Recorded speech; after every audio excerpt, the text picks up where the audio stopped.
All you can eat buffet workers, what are your horror stories? Not a horror story, just funny. I worked at Wendy's when they had salad bars. You could get a single serving bowl. They used to serve it in chili in styrofoam bowls, and the large doubled as a chili bowl, or all you can eat platters. The taco salad bottom plate. On a slow afternoon, this guy came in and got a single serving bowl. After a few minutes, our manager motioned to me and the sandwich guy to discreetly take a look at the salad he was making.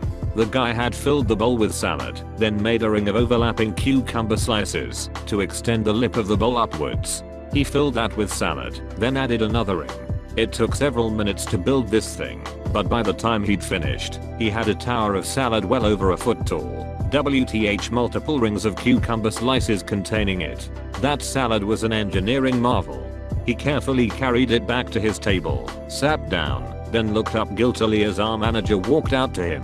The manager handed him a free item coupon and said, "That is the most impressive salad I have ever seen.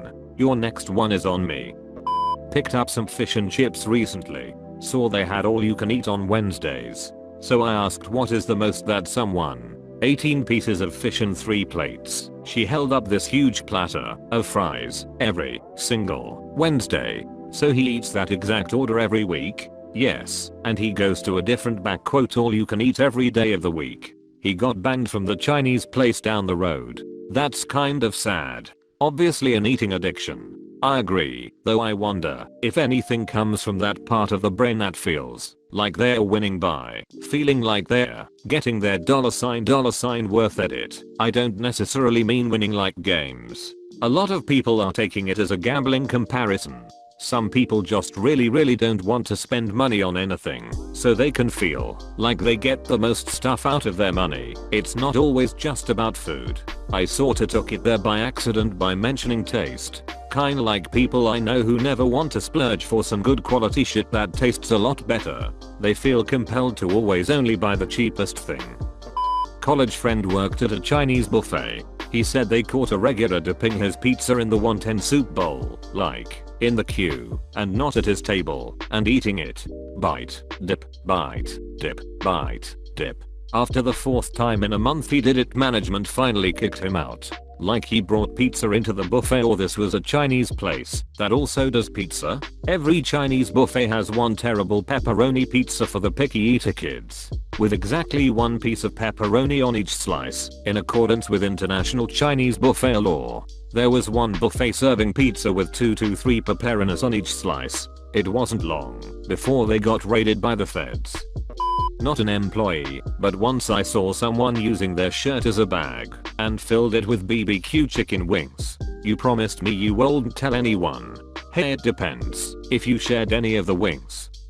I had a coworker that briefly managed a Ryan's buffet. He said that it was fairly common for people to gorge themselves, then purge in the restroom, and start eating again, so that they could get their money's worth. Leave it to Ryan's buffet, where the quantity is the goal and 8-year-old kids are 6'0" with mustaches. When you talk about something gross at a buffet, Ryan's is always there to say hold my beer. They legit just have ham sitting in boiled water. MMMMM. Hot ham water. So watery, and yet there's a smack of ham to it. I worked at a Ruby Tuesday in Center City, Philly, 1st floor of the Liberty Place building. I had a couple that would come in about twice a week that requested me. They would gorge themselves at the salad bar for about an hour, ask for large glasses of water with no ice, then both would take the water into the bathroom. They would come out a few minutes later with empty glasses, ask for the check and leave. I finally put it together that they were bulimic after I walked in the women's bathroom and it smelled like vomit. Very polite folks and tipped well though. That's so sad. Hopefully they recovered from their bulimia. That is sad. They supported each other's bulimia. There was a fairly expensive restaurant in Dallas in the 80s called Southern Kitchen. About $25 per person back then with food served to the table. Really good stuff. They were famous for cinnamon rolls. The owner said he'd seen many women ruin expensive purses hiding those rolls. Man, I miss that place. That's about $60 in today's dollars. For anybody who cares. Edit. Thanks for the gold. My subscription just ran out yesterday. Happy face. Yeah, it's not like Golden Corral or a regular buffet. It was much nicer. Obligatory, not a buffet worker, just a witness. We were waiting in line for the soft serve machine at Golden Corral. The woman in front of us gets up to the machine and awkwardly jerks the handle around in an attempt to get at the sweet ice cream within. She's pushing, pulling, twisting, doing literally everything but turning it to the right, which would have dispensed the ice cream. She's really perplexed by this. So she takes the next logical step, of course, which is to wrap her lips around the spout, form a seal on it with her mouth, and start trying to suck it right out of the tap. One of the workers sees this and looks on in disgust before he unplugs the machine. On the way out, we see that he put an out of order sign on it, so thankfully they didn't keep serving it after that whole incident. Well, if you can't jerk it, then suck it. I bet she's real popular with the fellas. Pickle boy. There was this man who used to come into our restaurant who clearly wasn't all there in the head. He was functional but very weird. As the months progressed, he got way weirder. He started wearing women's underwear over his clothes, even going so far as to stuff his bra. Picture a 6 feet 2 inches 250-pound dude with a baby face wearing silky underpants and a lace bra over ratty jeans and a stained Hawaiian shirt. That's our guy. He went from being able to hold a sort of normal conversation to just spouting conspiracy theory word salad.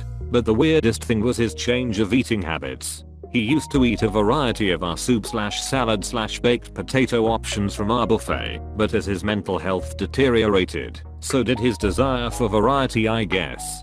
By the time his weirdness devolved to aggression, and we had to 86 him, he was coming in for 2 things, pickles and ranch dressing.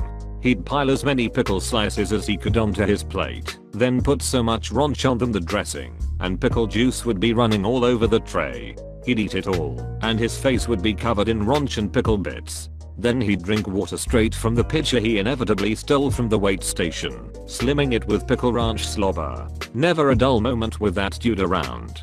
Pickle boy, wherever you are today, I really hope you got the help you so desperately needed, but I was not sorry to see you go. Eater. For those who are asking about the term 86, on this case it means we kicked him out permanently. Sounds like an unfortunate case where someone went off their meds and you got to witness the deterioration.